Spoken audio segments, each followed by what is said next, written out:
Banyak sahabat menanyakan apa komentar saya tentang pernyataan pejabat keuangan bahwa hutang Indonesia masih dalam ambang batas aman. Nah, gimana ini jawabannya? Sontoloyo ini bisa apa menjawab pertanyaan tentang hutang? Pastinya saya tidak ingin berargumen dengan Menteri Keuangan terbaik di dunia. Siapa saya juga sih? Kemudian setelah saya pikir-pikir mungkin ada baiknya bukan argumen tetapi menyampaikan dengan keilmuan yang lain. Dengan demikian diskusi menjadi netral. Karena bisa saja salah keilmuannya, bisa juga salah ambil sampel sehingga salah kesimpulan, dan dengan demikian kita nggak kena pasang ledek, lah salah ilmu gitu kan. Nah, ada sih ketakutan atau ketidakenakan kita bagaimana kalau keilmuan kita yang benar di kemudian hari. Kan jadi kayak pemerintah sekarang melakukan false information, itu yang kita nggak mau. Jadi harus berdasarkan keilmuan baru kita bertutur. Bagaimana kalau mulai dari sana? Bener deh, kalau ternyata kita benar gak enak banget jadinya. Begini melihat dari kacamata lain, dari ilmu lain. Ngapunten loh ya Bu, jangan diambil hati. Ini untuk semua anak bangsa boleh beda keilmuan kan? Pertanyaan pertama, refleksi ke tahun 1998. Apakah Indonesia krisis karena pemerintah gagal bayar hutang atau karena rasio hutang pemerintah saat itu lebih tinggi dari pemerintah sekarang? Dalam bahasa lain, rasio hutang seperti dikatakan Ibu Menteri, rasio hutang kita aman masih 29%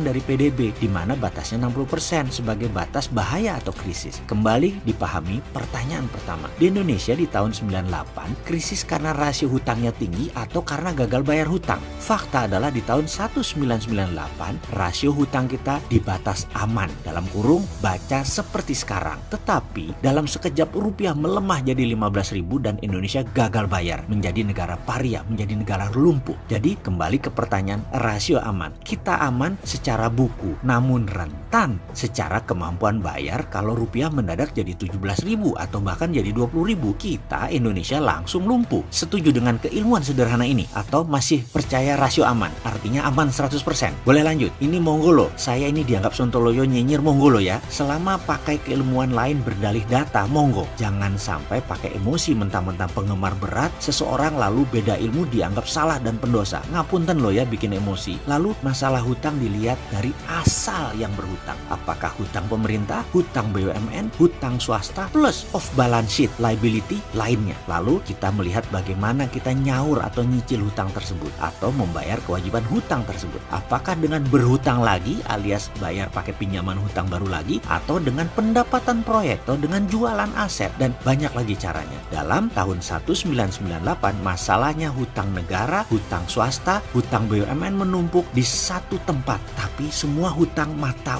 uang asing alias hutang dari pinjaman luar negeri. Jadi rentan dengan naik turunnya kurs. Hutang negara, hutang BUMN mendominasi, swastanya sedikit. Lalu dikatakan bahwa Jepang, Amerika adalah negara penghutang terbesar. Nah ini menarik, benar setuju. Hutang diambang rasio atas alias sudah di atas 55% dari negara Amerika dan Jepang. Namun di sekolah saya diajari juga cara melihat data dengan cara lain. Maaf ya, mungkin karena kampus pinggiran beda dengan kampus Bonafit, jadi ilmunya masih ecek-ecek saya ini. Begini kami diajarkan, hutang Amerika menggunakan mata uang negaranya sendiri alias hutang pakai mata uang dolar juga. Jadi tidak ada potensi rugi kurs, dan juga pembeli surat hutangnya ya warga Amerika sendiri, pengusaha Amerika sendiri, perusahaan Amerika sendiri, atau pinjamannya jadi pinjaman dalam negeri yang banyak. Demikian juga Jepang, dana pensiun Jepang duitnya banyak dan dipakai beli surat hutang negara sendiri, yen ketemu yen. Sekarang hutang Indonesia 100% hutangnya foreign direct investment, hutangnya pakai currency asing, masuk ke proyek BUMN dan proyek negara. Jadi kok saya nggak enak untuk mempertanyakan hutang kita aman, yang bener aman tuh yang mana? Yang aman di rasio buku, di fakta lapangan beda. Ngapunten loh ya, ilmu saya kampungan, maaf kalau saya salah ilmunya, saya mohon diajari lagi. Pengen banget berguru dengan yang terbaik, saya fan berat beliau loh. Dan untuk sahabat, ilmu ini jangan dipercaya penuh loh. Keilmuan saya ini ceper banget dan masih diragukan, tapi saya yakin common sense manusia tidak memerlukan sekolah tinggi. Bener nggak gitu? Sudah dulu, semoga menjawab pertanyaan sahabat.